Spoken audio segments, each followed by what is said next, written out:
Can you get Chrome extensions on iOS? No, Google Chrome on iOS does not support extensions like it does on desktop, Windows, Mac, or Linux.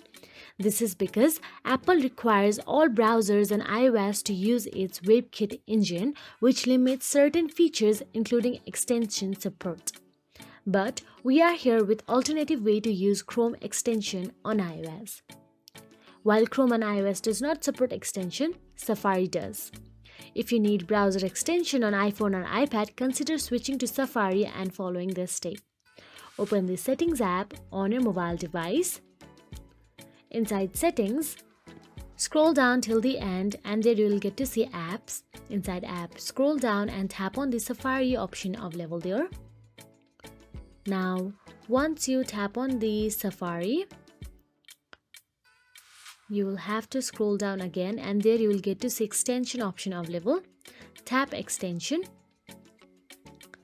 Once you tap on the extension, you can see more extensions option available there. Simply tap on it. Now what you have to do is browse and install extensions from the App Store. So that is it. If you found this video helpful, please like, share and subscribe, and thank you so much for watching.